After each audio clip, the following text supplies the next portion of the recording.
right, you're good whenever. You good? Okay. Well, I guess this is my first time doing this, talk about my career from a group of people. So thanks for the invite here. But I guess, you guys, I don't know if everybody knows what I do. I'm an electrician. I was an electrician. Now I'm estimated project manager, but I'll get in that as I go through my talk here. But anyways, you guys, I figure you guys are in a position, you're getting older, you're kind of looking at career choices. I know that Lincoln has asked me questions about what I do and what's involved of being an electrician. So I was gonna kind of start at the what's after high school level, where I was. So basically, when I graduated high school, I signed up for college. I wasn't a book smart kid. I was more hands-on kid. I was mechanical. I loved working on cars, dirt bikes.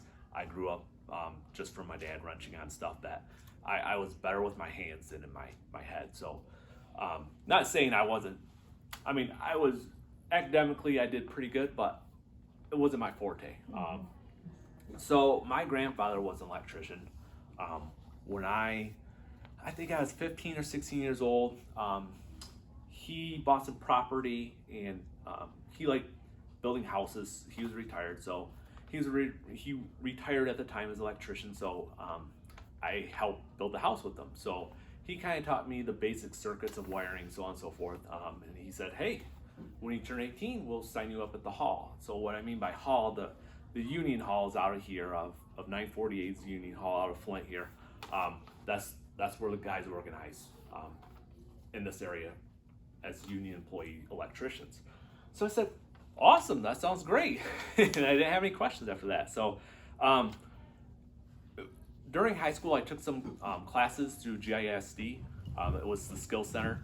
My first year I did welding. My second year I did the electrical program.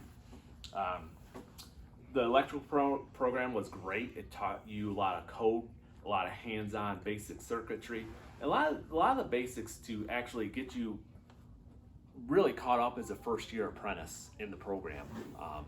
So going into when I started my apprenticeship, I kind of knew a lot of basic circuitry, so on and so forth, and so that definitely helped me out. And I know, like, can you guys go and enroll in the GISD program or?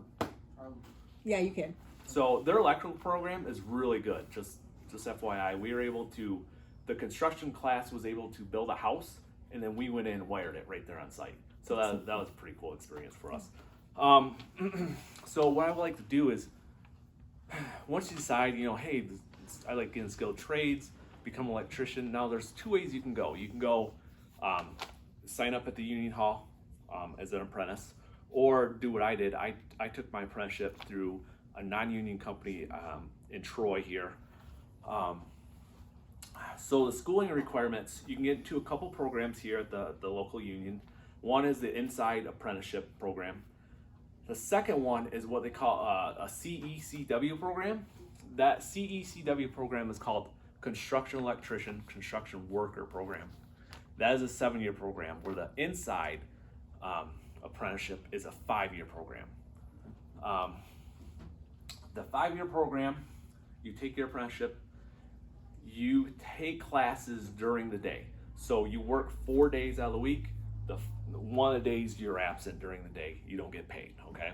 The CECW program, a 7-year program, that allows you to work 5 days a week, do schooling at night. So it's just a preference of what you want to do. I think some other locals, like Ann Arbor local, if you're an apprentice and go to school during the day, you get paid for that day. So that's great. So their contract is great, but Flint's contract isn't that good right now for apprentices, so you just take the day without pay. So their apprenticeship is a 5-year program if you're inside. The 4th year, you accumulate 2,000 hours a year of working. You have 8,000 hours you need to accumulate to take your journeyman's license exam test. So typically, your 4th year going through a program, you're a journeyman, even though it's a 5-year program. So you're going through another year as being a journeyman. That basically gets you ready to want to be in a leading role as a journeyman, so on and so forth. That's the union. I was non-union, so I went through a 4-year program, accumulated 8,000 hours, just like here, because that's a state requirement. Took my test, became a juryman. And it's just like that. You turn out, you become a foreman, so on and so forth. When I was going through my apprenticeship, I took a few classes, but none that I can think of were required at all. Now, it's everything is recorded, documented. You have to take a 4-year program with them now through. It's called ABC, which is American Building Construction. It's basically like the non-union apprenticeship program. They have the campuses in Lapeer. I think they're extending out here, Genesee County, but the rest of them are around, I think, like Sterling Heights locations. So they're all Oakland County, and then hopefully they'll keep on extending them out here. But that there's just two approaches, of getting into it. Now, it's very hard to get into the apprenticeship program through the local union here. My coworker, he's on the apprenticeship board. They do interviews once a year. This year they had 187 guys they interviewed, only accepted 10. So, Wow. yeah, it's very tough to get into. So if you guys are thinking about doing that, I would say get into the CECW program. Sign up for both, but if you can get the CECW program, you have a better chance of doing it. It's a longer program, but you could possibly get rotated into the inside program if possible. So that's the thing. It's a little bit of wait. When I turned 18, I signed up here. I did the interview. You interview in front of 12 people. I was number 11 out of 10, and I had pole in there. They called me back about 6 or 8 months after I started with my company, and they wanted me to come into the program. I said, no, thank you. I am working for a company that I'm very happy with. He says, you're making the biggest mistake of your life. I said, well, that's, just a matter of preference. I don't, either way, I loved what I did. I love the company I was with, but, Yeah. the union is good. I mean, the benefits are good. The wages are excellent right now. Everybody's treated fair. But I don't regret what I did because I love the company I was with. They treated me very well. Pay was the same. And you're treated like family. So that's just a little bit different. Where union, you're sometimes you feel like a number. If you get in with a good company, you get treated better, but the labor is like a pool of numbers that you're looking at for the labor union. So that's just my preference, my wisdom. But now I work for a company that we get all union labor, and right now them guys are treated very, very well. So going through your apprenticeship, biggest thing right now is you're in basic circuitry. Safety on jobs. Safety is becoming very, very taught and pushed because of the insurance claims and everything going on out there. So safety is number one on all jobs. We all have to wear, once you're on a job, you have to wear safety glasses, high visibility shirts or vests or whatever, hoodies. You have to wear hard hats. If you're in scissors lifts, you have to wear harnesses. Typically every job that you go on, you have to take an orientation, which lasts about an hour. If you're first day on a big job, you have to do that. They give you a sticker, so on and so forth. OSHA will come through typically on jobs now. OSHA is basically state employees who look for any violations on a job. A job I just finished up, we're in downtown Ann Arbor. We just finished a Target store right in downtown. OSHA showed up unannounced. One of our foremen was he's working down on the ground, but he had to get up on the ladder to tie in a circuit. Well, his hard hat fell off when he's on the ground, so he just went up on the ladder. OSHA showed up and popped him for not having a hard hat. What do they do? What is the punishment for them showing up and figuring out like you've broken one of their guidelines or something? So what they'll do, typically what they'll do is they'll say, hey, we're showing up on this day, be prepared. This no call, he just showed up, just walking through Ann Arbor. So what happened to us is he was hit for no hard hat, and he is also on the top rung of the ladder where it says do not step. Every ladder at the top says do not step on the ladder. He had a 6-foot ladder, should have had an 8-foot ladder. So what happened is he wrote us up. We have what we call at the end of the job, after he goes through everybody, they have an interview with every employee or contractor. They go through a list of violations and says, okay, do you comply? You did this. They'll take pictures. Typically, when you have that, like they took a picture of him without a hard hat, so you're busted. And then what they'll do is they'll send a letter to our company, our office, and say, hey, you were in violation of this, this, and this. We were hit for $1,800, $900 for each violation, no hard hat and a ladder. It says if you agree to this, pay the money. If you don't agree to this, you can rescind your offer, or you rescind. Just say, hey, see what you can do for a deduct. They only hit us with $900.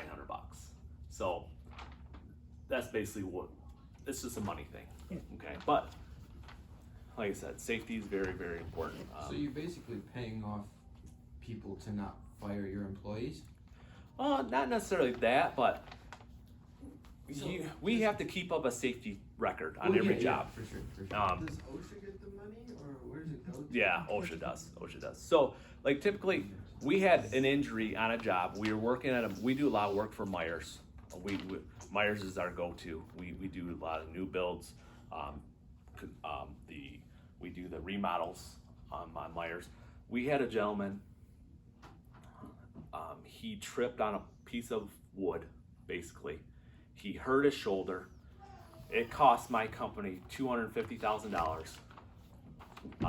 And the local union had to pay him $150,000, cover all his health care benefits.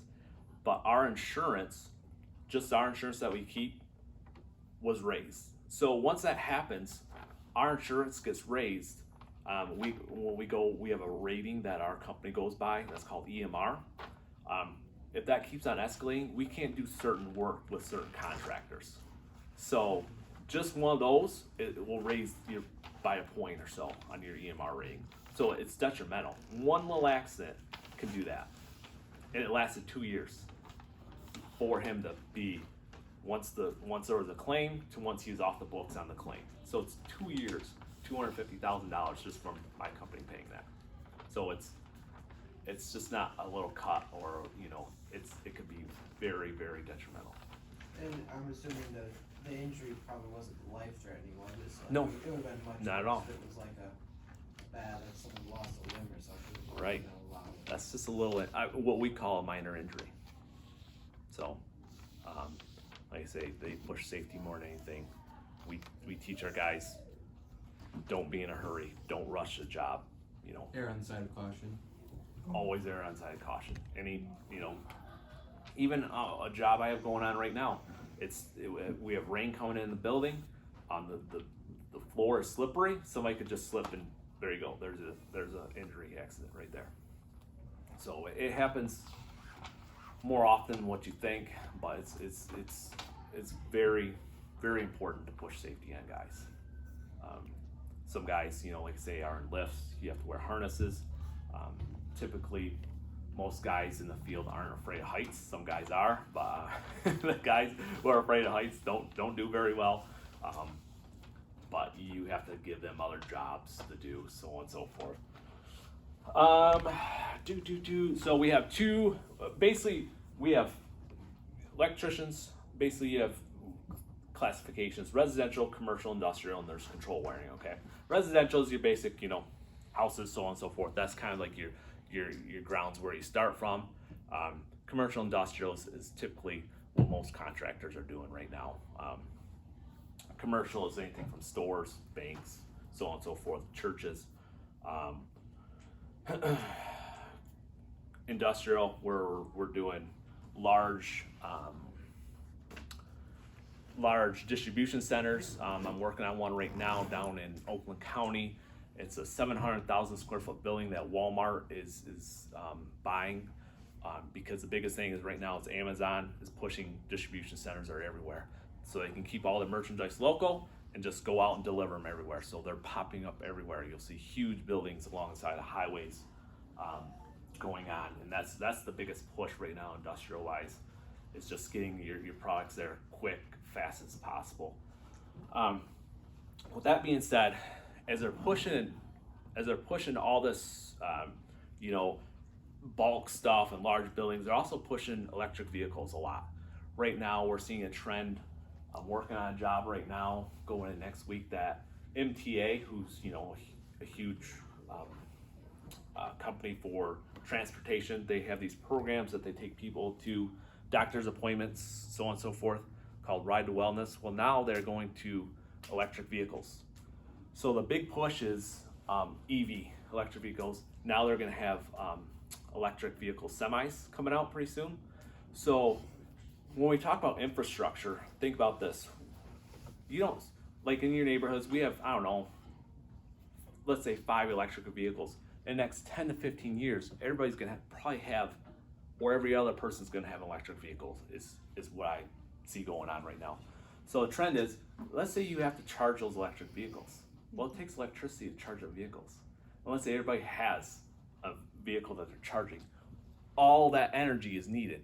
So this infrastructure that's out there now isn't going to maintain for what the capacity we need. So the biggest push right now is infrastructure. You hear through all these grants programs, infrastructure is becoming big, but just the electric vehicles is going to be a huge push.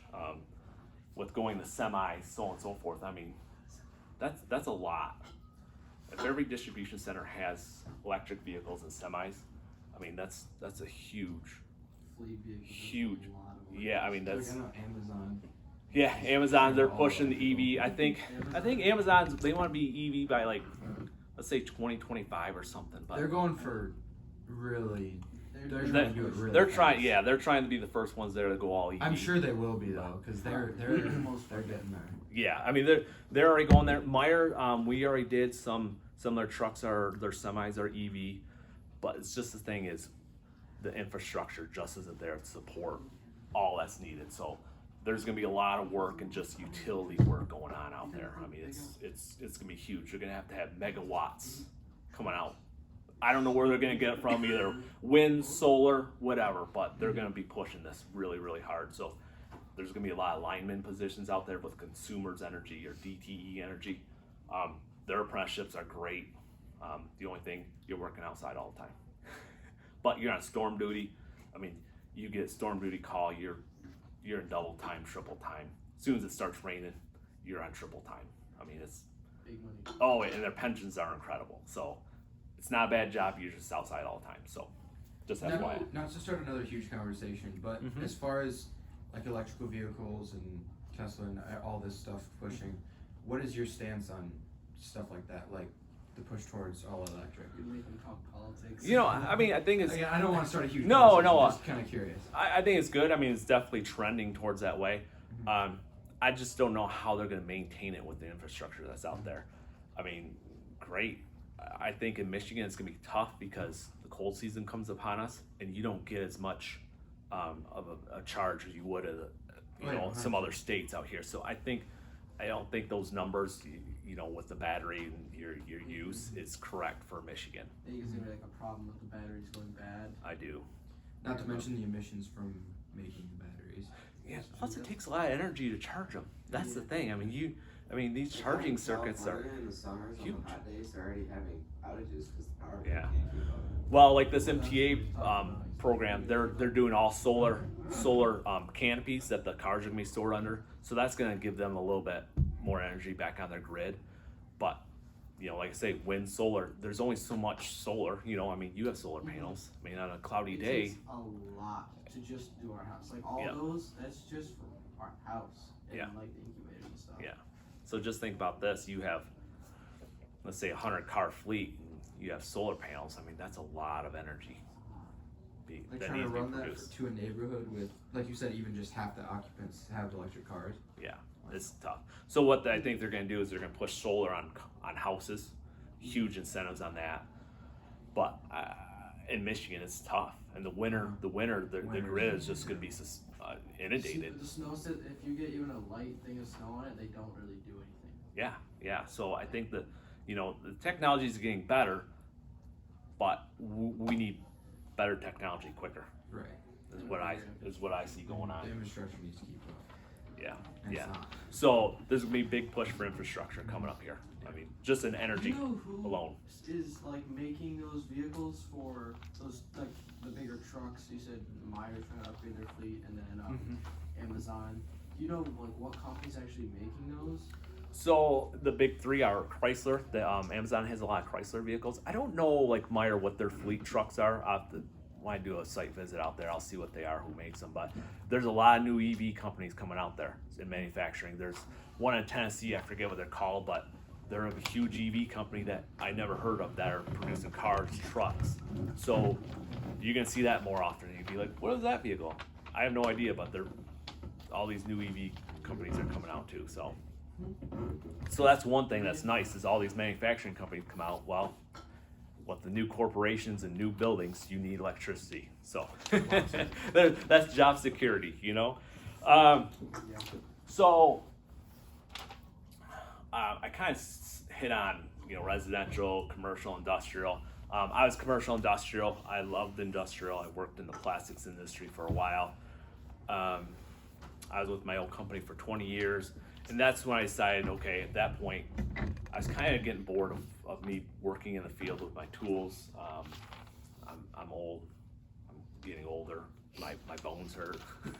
So I decided I want to take a different position and kind of go to an office position. So I decided to get into estimating and project management.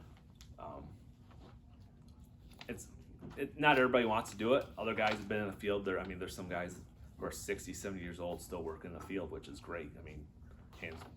That's awesome. But my body wasn't feeling it. I ached and, my bones hurt a lot. So I decided to switch gears.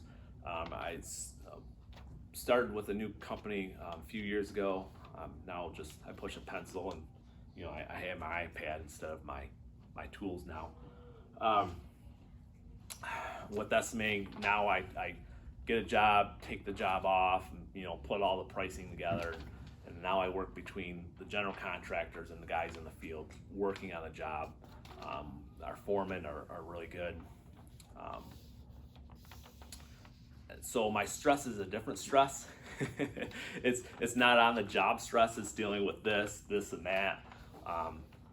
Different general contractors. Today I was, just working on an issue, trying to get a lift into a building. I have to figure that out. But every day is something different. I like what I do, but not all the time. Sometimes I wish I was in the field just working and, doing that. But, everybody has a good and bad days on the job. For sure. So you can go, in the field, you can become a journeyman. Once you're a journeyman, you get 2,000 more hours. You become a master electrician if you like. You can take the test. Then you have to get your contractor's license. That's typically somebody who's looking to start their own company. It takes quite a bit of money to carry your contractor's license and insurance. So, just FYI, everybody wants to own their own company, but there's stresses behind it. Sometimes the work isn't there, like during a recession, times are lean, that's when you either make it or you don't. But those were lean years for us is when I learned that, hey, all the work isn't there all the time. So just, just try to do what you like. Unique markets, like an industrial market, it's a good market to be in because even if times are lean, companies are still moving or selling equipment that needs to be disconnected, so on and so forth. So that being said, that was my 2 cents. I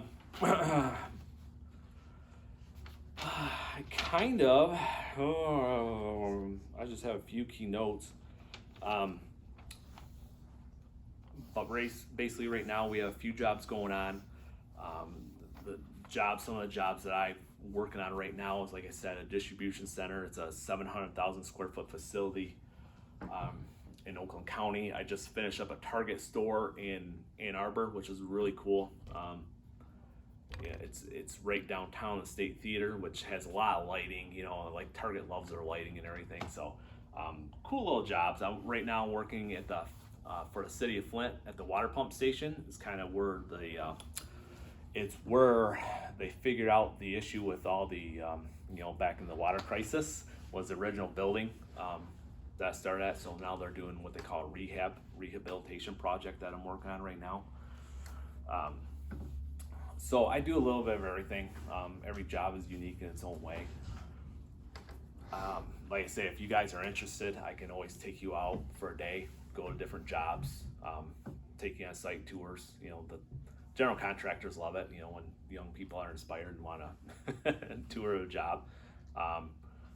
But all in all, there's a lot of things to be considered doing it, you know. I don't regret what I did. I love what I do. And some days are challenging and some days are fun.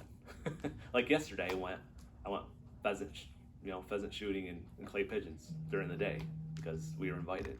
So there's perks of the job, you know. You get invited to go different places, so on and so forth. So it's unique. Not all jobs are all the same. They're all challenging in different ways. And I can't say that I had 2 consecutive jobs that are the same. I think that's about it. You guys have any questions?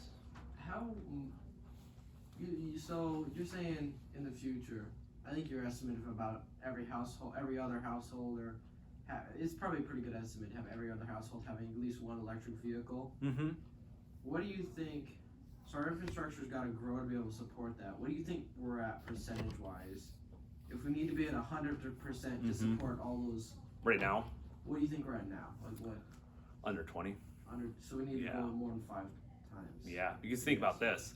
Look at Meyer on Morse Road. They have a little Tesla charger station. I think there's 8, 10, whatever it might be.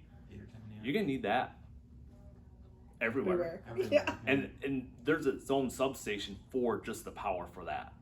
And that's 6 or 8 chargers. That you So, need that everywhere. So like off of that, how do you get one? Because like you can't just.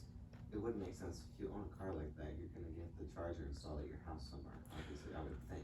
You can get them in your So garage. like. Yeah, my neighbor has one. He has you a have to, Volt. like wire them in from the street or something. Or No, see the ones they have now. So EV chargers are different levels. Level 1, level 2, level 3. Level 1 is just what typically most people have in their houses. Okay. You just plug them into a receptacle, but they're slow charging. Right. Your typical chargers you see at let's say Myers over there, they call level 2, which is a faster charging. Level 3 is what the semis are gonna have, where they need, hey, they're done for the day. I need to charge a semi in 8 hours. But your circuit for that is, it's like 480 volts at like 300 amps. If you had that for every truck, that's where, Wow. you That's can have where that grid 20% issues. is. Wow. Yeah, because that's like. That's Yeah. insane. Just for Meyer, you know what I mean? Like, because I know Meyer very well. Lot. Their distribution centers in Lansing, if you ever been over there off of, I forget what street it's off of, but they're huge buildings, and there's 300, 400 trucks in there, and if they all have to take that, that's just one location. Hopefully they slowly roll the With trucks. Walmart's, Right. Amazon. Yeah. It's gonna be huge infrastructure going on, and like I say, I don't know how they're gonna do it without solar. But how are you gonna do solar though in Michigan? So Seriously. it's Well, there's going out to Montrose. There's hundreds and hundreds yeah, of there's acres. a Solar lot of farm. solar Solar farms. But that's nowhere. It's still not enough to power 350 No. trucks. no. And So- funny enough, the guy that owns a trucking company out here is starting the rebellion against solar. Yeah, they don't want them because it's taking up all the land. Yeah. But I wonder how he's planning on powering in the next generation. I'm assuming he's going to get electric trucks. How is he going to end up powering his electric trucks without solar? He shoot himself I in the don't foot. see how the grid is gonna be able to support what we need without solar. So I seen some, preliminary designs, what they have is they have like large acreages of farms that these panels are raised 20, 30 feet above it, and they tilt. The panels tilt so that way your crops still get sun while you're using, panels, you know, okay. you're getting your solar. Do you think So they would start setting up wind farms up in like the UP or something, and then running power down to us? is there down enough here? wind up there? I don't know. You know, It's windy. I mean, in the don't know. thumb area is the most wind. I mean, there's a lot of turbines out there, but do you know how much room that takes up? Yeah. Those things are Probably. huge. Yeah. Imagine if we started wind farms in the Great Lakes, like You lake could. effect. Wisconsin lake has effect, lake effect breezes. Hundreds and hundreds Right. of acres. Like But along the west side of the Yeah, state. lake and effect stuff. breezes. So much wind, It does. a lot of wind. But that's gonna be the next Also, what push. about That's gonna be water your power? generation What push. about Is water is, power? Both. is infrastructure to one accommodate all power. that. So Probably. you guys have a good. You guys could have some good field to go into. So, off of that, on that note, Whether you want to go into engineering right? of all that, electrical engineering, which is they're looking for electrical engineers all day long. So, but they're also looking for labor in the field. I mean, right now, we're looking for guys. There's a labor. I call it the labor crisis. Mm-hmm. You know, you're in nursing, Mhm. right? So you Yeah. see the crisis. It's everywhere right now. It's huge. There's I a huge understand labor we have- crisis. Everywhere you go, everyone's hiring. Yeah. Because I know. people are working off of Yeah, but like, how is that? Because it seems like it's affected every single industry. Like, no one's safe from it at this Yeah. point. And the biggest thing is what we're running into. Like my building down there, 700,000 square foot, they can't get a roof on it.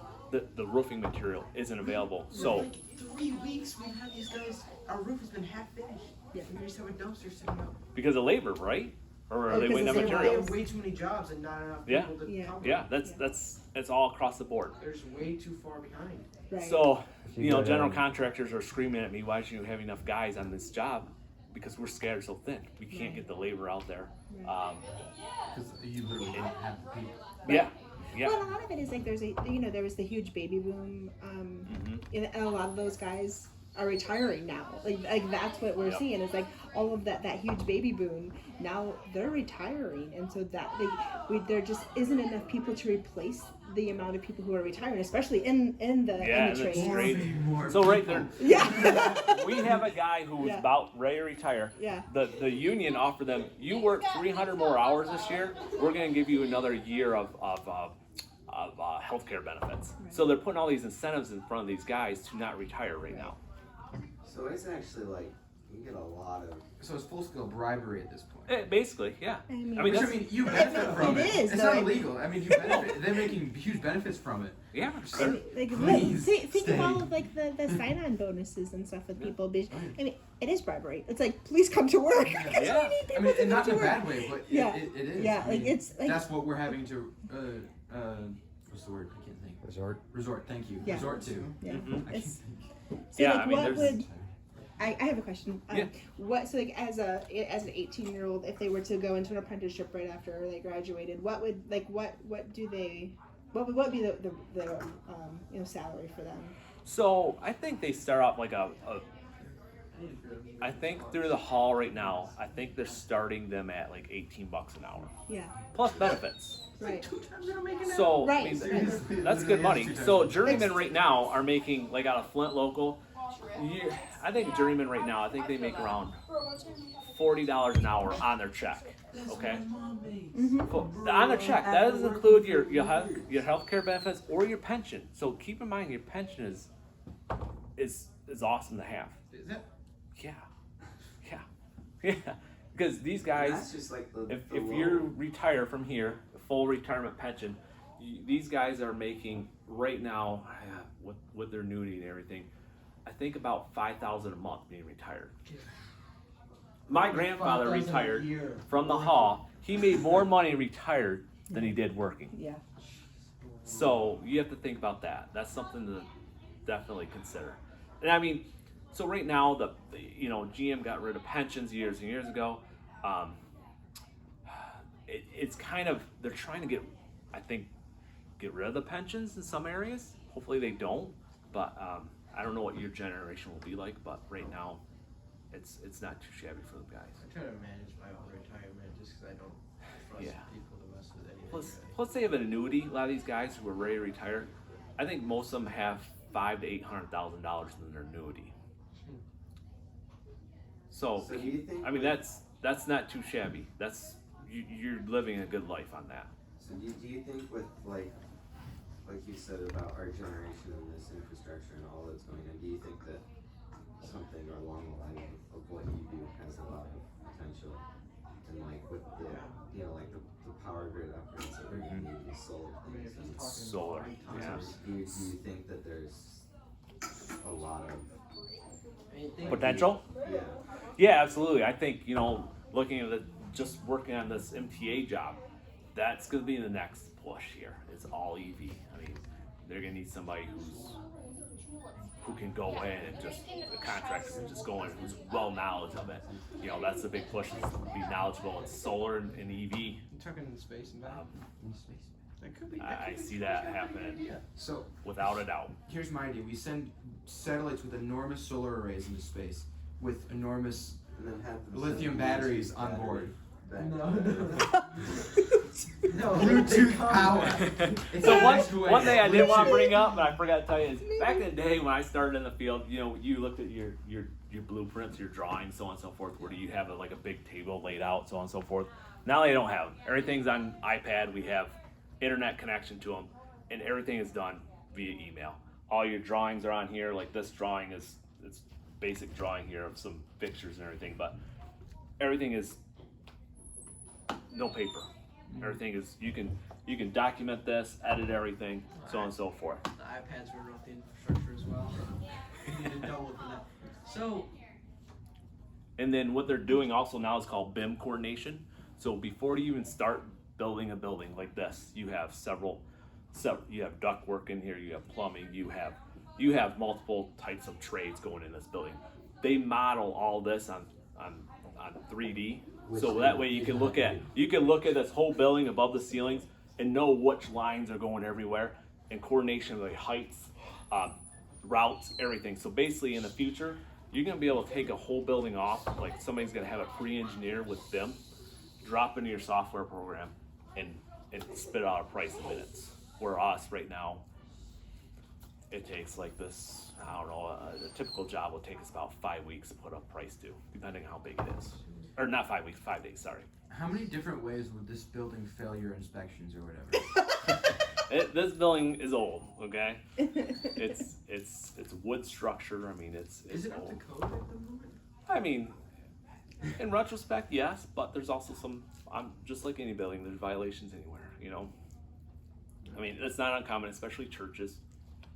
Churches run at a budget operation, so you have a lot of people going in there. And a lot of times, like, churches were built by, like, the petitioners, right? Yeah, Like, yeah. It's like, oh, we're Mr. Phil's lecture, so let's have him do all the Exactly. Like, Yeah, at least exactly. that's how our church was built. Yeah, and it's good and bad. If you guys, they have somebody who knows what they're doing, it's great. But I can just tell by like this church, I think that there was some people who said they could do what they could do and couldn't do it. So, taking part this stimming system, I just looked at that, like a year or so, going like, oh my goodness, that's bad. So, Yeah, a question I had earlier, it's nothing to do with what we're talking about now, but when you were talking about the injuries on job sites and stuff, as far as, like I said, injuries go, what's the most severe injury you can get away with without getting insurance and stuff like that involved? So we had a kid, he fell off the ladder, he hit his forehead right here on the corner edge of the electrical panel. He went to like a clinic right there and just had like a little stitch. That was what we call an unrecordable. So there's different things, like typically if you break a limb or something, that's recorded. Right, yeah. And after that happens, if it's a recordable, typically OSHA will show up. Right, yeah. I mean, without a doubt, they'll say, hey, we're coming in tomorrow, there's a recordable, and do their site visits. But like, what if he wasn't doing anything wrong and he just happened to fall? Yeah, but those things happen. Yeah. Which, I mean, this love to. But that happens. Most accidents happen that way. I I mean, they're That's what I call unintentional. accidents. They're unintentional. Not on So purpose. do they still fine you for that? Like, well, that's not a fine. Like, if somebody tripped on something, you're saying you're not getting a fine for that. It's just a recordable if somebody broke something. You know It's what I mean? kind of like when you get into a car accident, right? Like, or you get a speeding ticket or something that goes against, your insurance. Now your insurance goes up, for that 4 or 5 years, or whatever. It's those kind of things because now you've had this documented, like injury or this documented. Now you're just at an increased risk. You're more of a liability, right? Like, yeah.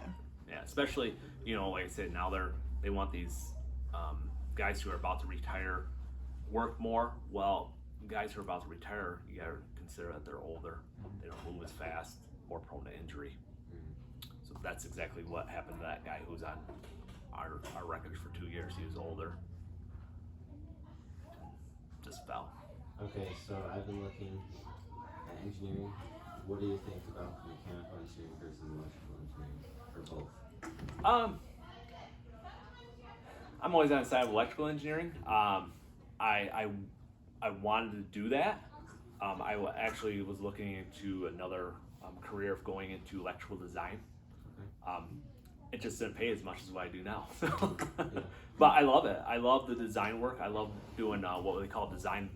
Instead, we do a lot of design build services. So instead of somebody give us drawings, hey, here's drawings, give us a price. You actually do it. We actually like this MTA project is what they call design build. So we're doing the design. We're basically engineering the job. So you do more of the designing and the desk work stuff instead of more of the hands-on working now.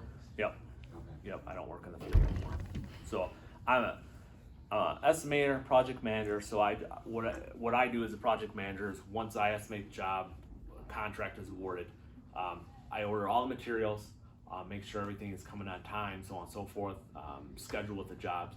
I also go out to the jobs, do the site visits, make sure all the guys are on task, make sure that they have all the materials going, that their head is on right, that they're thinking the right avenues of how to approach a job. Dealing with general contractors. If there's extras on a job, I have to give them pricing. If there's issues on a job, I have to figure it out. So I work in the field, I work between me and the foreman. You having trouble with supplies right now, like getting supplies in on time? I'm assuming that's. Yeah, the biggest things, like I said, the hardest things getting these new buildings is roofs. But on our end, it's all year. Basically anything that's manufactured, like we have what we call distribution, is all our electrical gear that goes in buildings. Your main distribution panels, your lighting relay panels, so on and so forth. Those are longer delay times at the manufacturer. I have a job right now in Dearborn that is delayed another month. Luckily, I have another month to be doable. But if it's delayed another month, then I'm not looking so well with the GC. So some things are just out of your hand, and right now it's prevalent. Good thing is it's just not in our field; it's on every field. Even getting PVC, for underground conduit is it's really hard to find right now. So we have to make sure, like we were just awarded some remodel jobs for Myers right here. We're gonna do the Birch Run Mire. So we have to make sure that as soon as we get our contract, we order all the materials right away, so we don't have to deal with long lead times. That's so prevalent these days. So, yep, it's a shortage of labor, shortage of materials.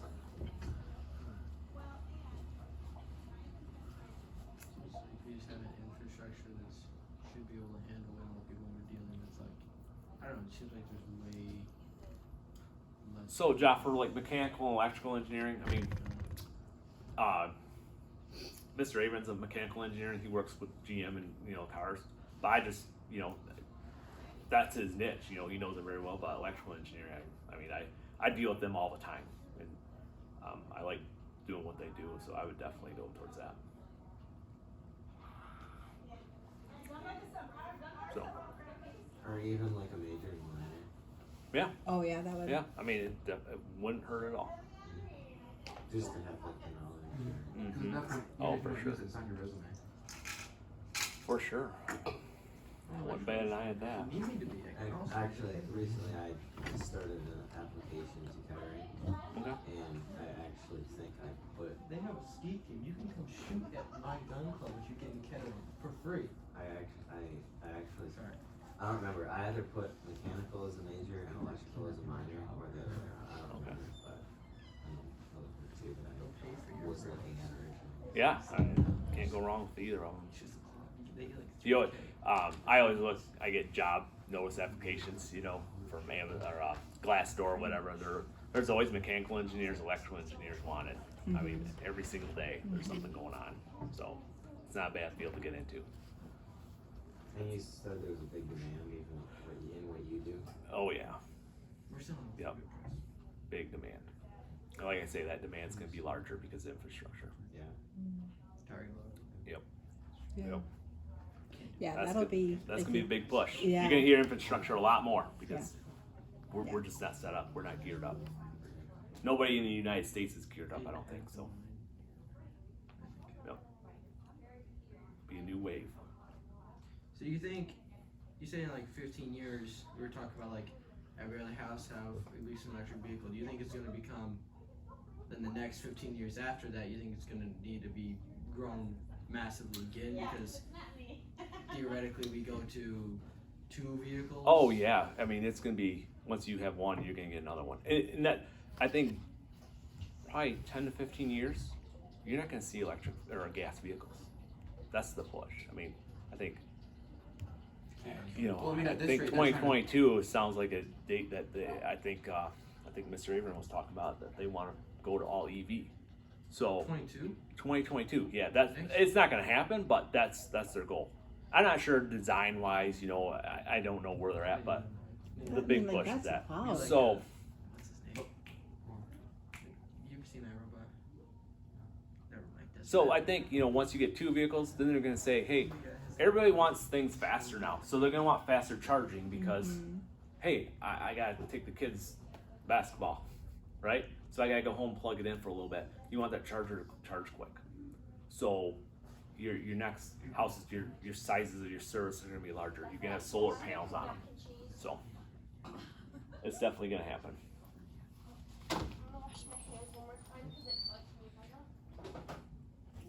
Do you think the push against electric vehicles is stronger than or as strong as the push for them?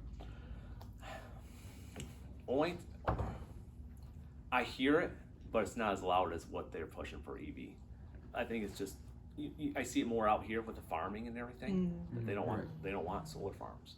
I understand. I mean, Well, I wonder how they're gonna make farmers, like, you know, need to produce food for us. Right. Yes. So it's We need food more than we need. they need to vehicles. come up with a better alternative than solar because of the amount of room it takes up. Yeah. But I don't think turbines the answer either. So I'm wondering, like, since we got all the lakes around us, do you think water power is gonna be a thing? Hydroelectric, probably not as. It's Is it just even- not as efficient. It's not, but it's not efficient. We have so much room. Like nothing's going on at the bottom of the Great Lakes. Connor said earlier, let's just throw a bunch of wind turbines out in the middle of the Great Lakes. Well, then you have that. You know, Well, then you get. I mean, that's a lot. That's a lot of work right there. that is. Hey, underwater welding. Yeah. There you go. Yeah. Hey, there you go. But then you got to worry about. I mean, the Great Lakes have bad storms, and you're gonna have a boat hitting. You know, a lot probably. Like Well, I mean, yeah, we should figure out a way. we haven't had a wreck on the Great Lake in a while. Then you're gonna have all these, you know, they're gonna have power cables going underneath the flooring. Then somebody's gonna hook it with an anchor, like the, you know, like that just happened a couple weeks ago, or it's California or something. Yeah, because I mean, yeah, you can bury them to a certain depth, but you're not. the You can't predict No, one they'll how much shift, how it's gonna erode, Right. how the floor is gonna shift, Right. how deep an anchor's gonna dig, all that. They're It's gonna just have stuff to you like can't leave control. like GPS trackers and make it public knowledge so that Where the lines are. We're just turning to the politics class. We're discussing possible- But they do need to come up with better solutions for infrastructure. 'Cause, I mean, 100%. they need something that is gonna be smaller and produce a lot of energy, especially in northern states.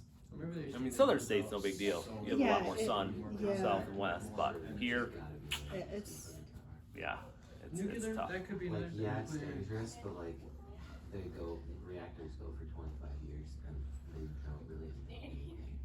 You know, another thing to consider is, you know, okay, you use your EV charger, but it also takes a lot of energy to charge it. So, are you saving energy? Right, because like That's we're- the question. Right now, I wrote a paper on it last yeah, right now, yes, we're pushing for EV, but that electricity is coming from somewhere. Yeah. And 90% of it is still not clean energy. 90% of it's still from. They want to get rid of big emissions, plants. but there's going to be another type of emission, probably Correct. from. I mean, what are they going to do with all these batteries that have all these acids and I mean, You're gonna there's a figure lot out of how to either caustic. recycle them or. I think Recharge we can't do wrong, them, like I said, rechargeables, we all go to rechargeables. Uh-huh. Yeah, but like So, when what a was car your battery consensus? actually breaks down, Yeah, you're because gonna have to figure out how to. the emissions from creating the battery, the emissions from charging them, the emissions from those batteries that don't Dying. decompose What and are you they can't s- really recycle. I think Elon Musk wanted to make like a 1,000,000-mile battery or something like that. But after that, then what do you do? Right. Right. A million miles where though? In California? That's true. Because in Michigan, In it's optimal probably going to be weather. half. Because I mean, Yeah, when I say and then a you're million, they're talking the life of the battery. Right. Yeah, But you have a lot. The But, like- cold, warm, hot. but like even, no matter how It's long gonna it be goes, tough. what are they planning on doing when the battery Yeah, dies? the waste from They the need batteries way to recycle them. is Right. Yeah.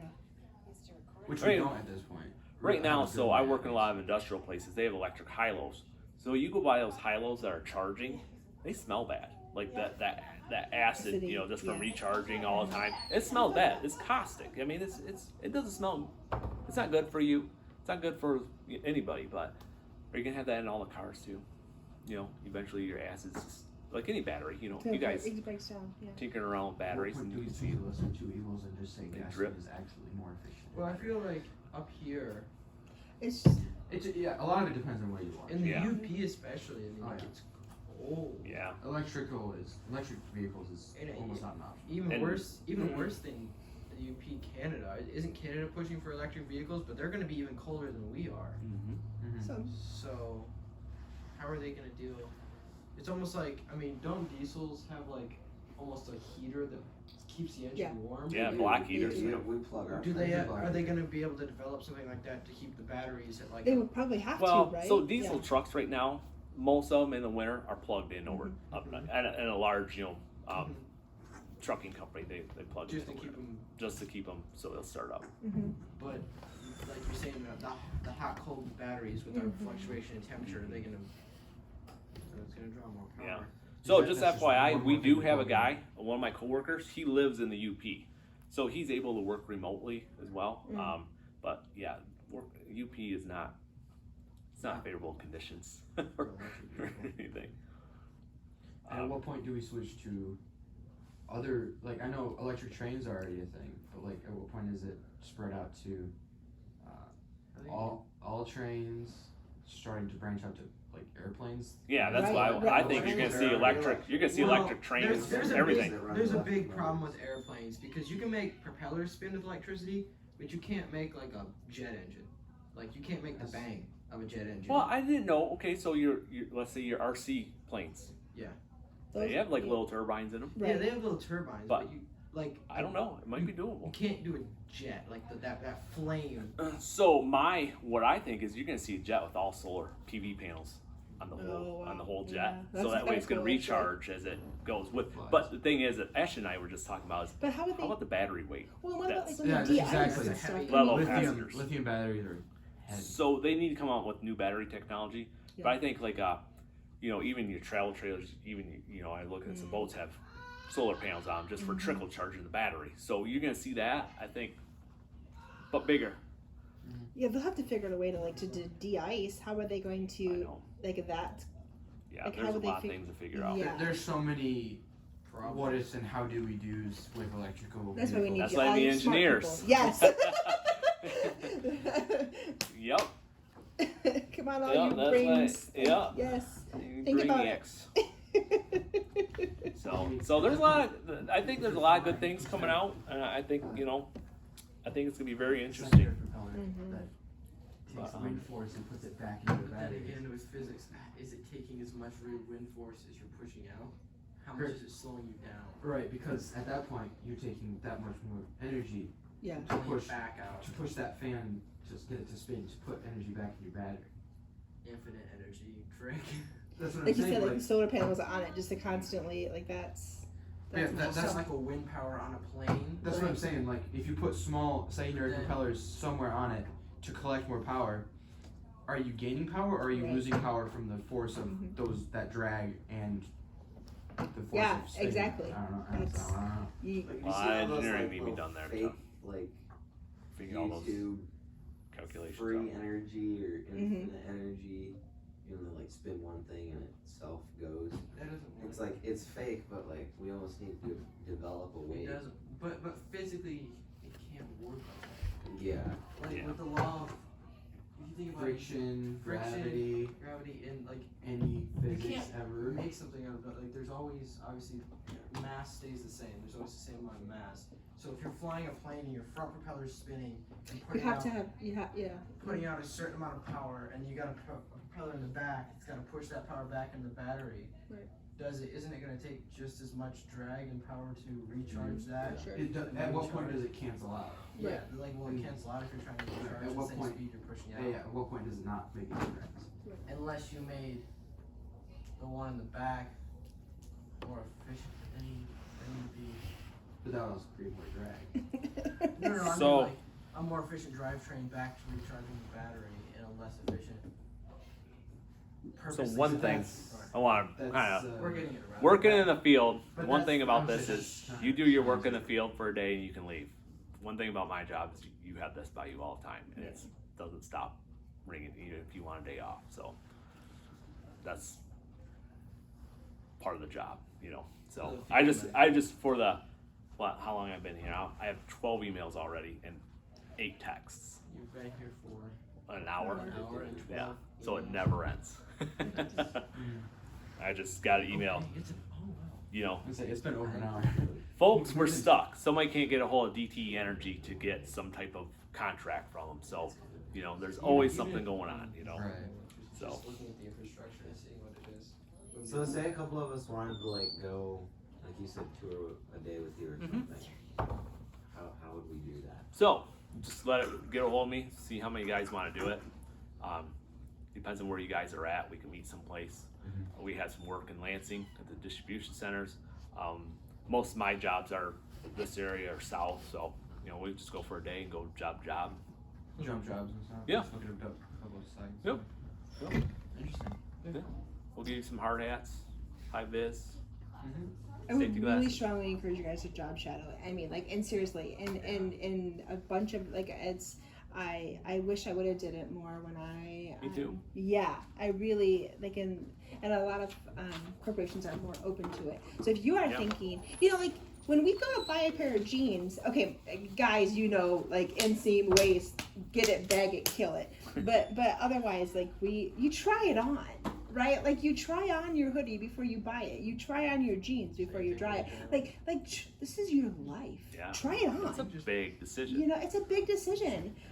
I totally encourage every single one of you guys to job shadow and to go and see if you're thinking about a particular career, or even if you like, yeah, I don't know, like I go and just sit there for a day and see what it's like. Don't change your career, you know, being 30 or 40. Before I left for this job, my apprentice was a 40-year-old guy, 2 bachelor's degrees, Right. and he wanted to restart his career because he didn't like the stress of what he did. How long does it take So- him to retire? How long did it take him to retire? Well, I guess it depends on how much he invested, but he's starting going through 4 years of school again, 4 or 5 years, whatever the program was. I mean, you're starting off as a Something grunt. you should have done 20 years ago. You're starting as an apprentice all over again. You have a family. It depends on your situation. I mean, if his wife does well, but in my situation, when my wife doesn't work, that's a different scenario. You So, can't just restart. Yeah, you can't. Yeah. It's not really an option. so just something to It's a think about. harder option. I mean, It's- it's an option, but yeah. it's It's just not a viable one at it's, that point. it's just harder. It just Yeah. makes it a little bit harder. And one of the reasons why I went into what I do now also is when the recession happened. You guys were young, but I'm brain. work wasn't a lot of work around here, so I was laid off for a considerable amount of time and having my wife being pregnant. So this job I can go anywhere in the United States and work. So there was work down in other states, so that's why I pursued the avenue that I did. So you said that the journeymen, right? The ones that actually work. Apprentice and journeyman. When Yeah. they retired, they were making $5,000 a month off of. Yeah, they invested well. I mean, they had, you know, Right. Okay. plus their annuity. What? And you said they make like $40 an hour. Yeah, so 948 this local does. The Ann Arbor guys, they're making like $50 an hour on their check. I mean, like hourly plus their pension. Is that Their after benefits. taxes? So like, I mean, no, that's Yeah. that's on a check. You know, that's before taxes, but Before still, probably before healthcare. that doesn't include your Still. your benefits or your pension. That's great money. so like, I mean, they're making. Think about it, you're making $100,000 You should probably. a year. in skilled trades. Right. Easy. Yeah. Mhm. So some things to consider. Yeah. And you didn't invest. Yeah, and you come out of your apprenticeship debt free. Yeah, I was just gonna say that you didn't invest $50,000 in. All your schooling is paid for. Yeah. Whether non-union, Okay, my other so company your- will pay so for your you pay for your school schooling- up front, then you get reimbursed. So you're schooling, working as an apprentice, and then you graduate college and you have no debt because you're working, And you're immediately Working. getting. and you're already Through getting job offers. Uh-huh. Yeah, through your apprenticeship, like all the guys, like some guys are about to what we call turn out. They're done with their 5 years. We'll pick them up before they become journeymen because we want them. We like when you're an apprentice in the union, you rotate companies every year. You have to rotate, so that way you're just not with one company all the time. Right. So we already have our eyes on some of them. So you guys borrow from the union, like you take workers from the union to work for you? Yep. Yeah. It's just like a pool of people. Hey, I need 5 guys for let's say this 2 job. weeks. Yeah, or You this job. specifically work for that company, like that is your company. not So like, yeah, I have 5 guys on another job. They're working for my company till we're done with that. Then they go back in the hall on the books, what we call it. Then they'll pick up a call for another company. That's just how the union pool is. Non-union isn't that way. Once you're in house, you stay with them forever, as long as you want. So it's good and bad. I mean, there's some guys that you're making the same amount of money being in a union, and they don't work as hard. So that's what how some people see that unfair, but it is what it is, right? So All right. is that it? Thank you. Thank you very much. Yeah, you're welcome. You're very